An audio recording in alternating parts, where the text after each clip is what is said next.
Hello, friends. Welcome to my channel. Today, I would be talking about toxic positivity. Toxic positivity क्या होता है? Toxic positivity means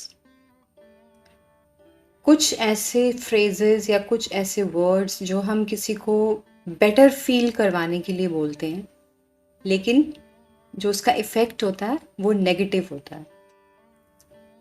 कुछ ऐसी बातें हैं, कुछ ऐसे शब्द हैं, कुछ ऐसे वर्ड्स हैं जो हम अपनी डेली लाइफ में यूज़ करते हैं लोगों को बेटर फील करवाने के लिए, उनको उनके ट्रॉमा से निकालने के लिए, उनको अच्छा फील करवाने के लिए, उनकी परेशानी को समझने के लिए।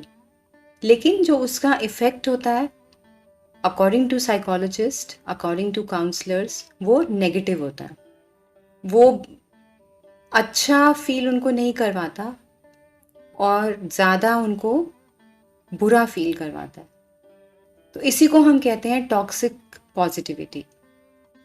अननोइंगली, बिना जाने हम लोग ये चीज़ें बोलते हैं अपनी लाइफ में, बिना ये सोचे समझे कि इसका क्या इफ़ेक्ट होता है दूसरे के दिमाग में। तो सबसे पहली बात है, सबसे पहला जो पॉइंट है वो है यू आर टू सेंसिटिव। ये एक बहुत ही कॉमन फ्रेज़ है या कॉमन वर्ड्स हैं जो हम लोगों को बोल देते हैं।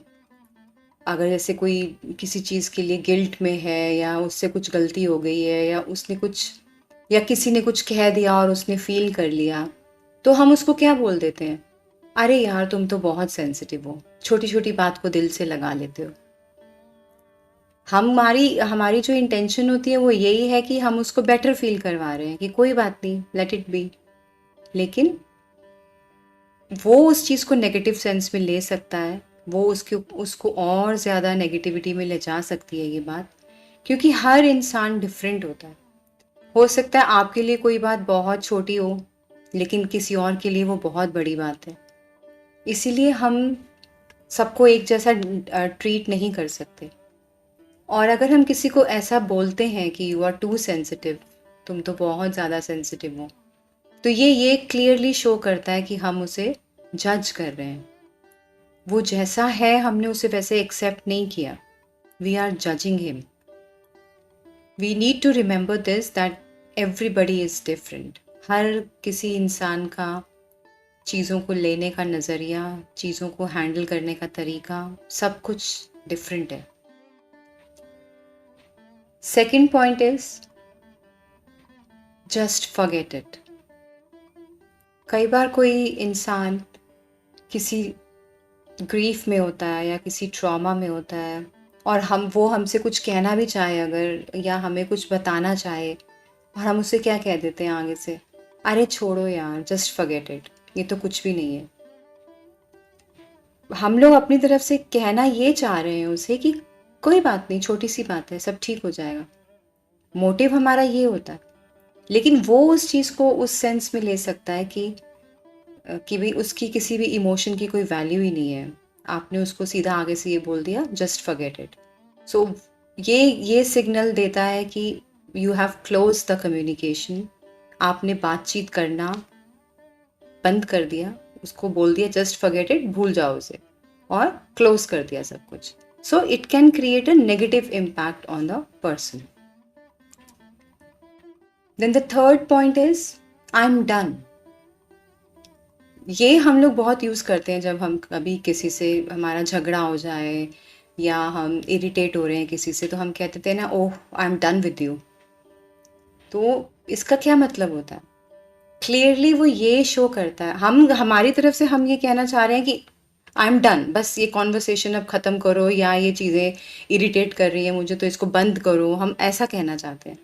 लेकिन जो अगला इंसान है वो इसको ऐसे समझता है कि ये एक ब्रेकअप जैसी बात हो गई, कि भाई कि बस हो गया, अब मेरे को तुमसे और नहीं कुछ भी बात करनी है, या तुम्हें मैं you are not wanted any more. ये ऐसा एक नेगेटिव सिग्नल भेजता है दूसरों को।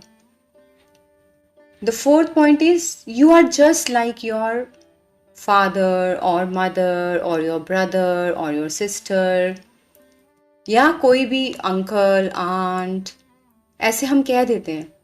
जैसे हम कभी अपने बच्चों को भी डांटते हैं तो हम कहते हैं ना, तुम तो बिल्कुल अपने पापा पे गए हो। तो ये एक बहुत ही इंसल्टिंग चीज़ हो जाती है, बहुत ही ज़्यादा इंसल्टिंग होता है ये, जिसको आप कह रहे हैं उसके लिए भी और जिससे आप कंपेयर कर रहे हैं उसके लिए भी। So it creates a very very negative impact on the other person.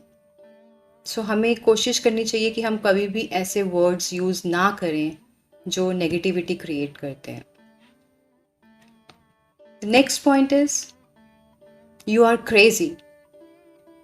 हम कह देते हैं ना, जब आप प्यार से कह रहे हैं, मजाक में कह रहे हैं कि तुम क्रेजी हो, तुम पागल हो, यू आर मैड, ये वो हंस के बात कर रहे हैं, तो that is okay, that is perfectly fine. लेकिन अगर आप कुछ आप डिस्कशन कर रहे हैं या आप कोई आर्गुमेंट कर रहे हैं एक दूसरे से और आप किसी को आगे से सिर्फ यही बोल दें कि you are crazy, you are mad, so that creates a very negative impact on a person. आपको पता है 70% of the population in the world has deep rooted traumas. वो क्यों है? Just because of the words we use.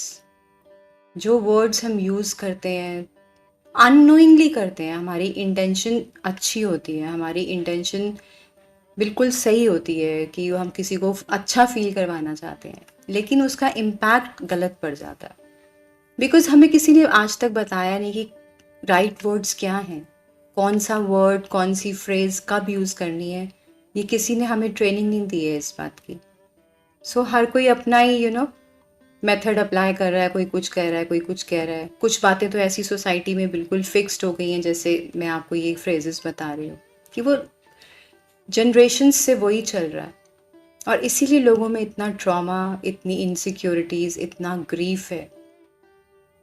So I urge you guys कि please अपने words को बहुत थॉटफुली, बहुत ही सोच के यूज़ करें। आप किसको क्या कह रहे हैं, वो उसके दिमाग में क्या असर डाल रहा है, पहले वो सोचें फिर बोलें। बहुत ज़रूरी है ये। Okay guys, I will see you again. Bye, take care.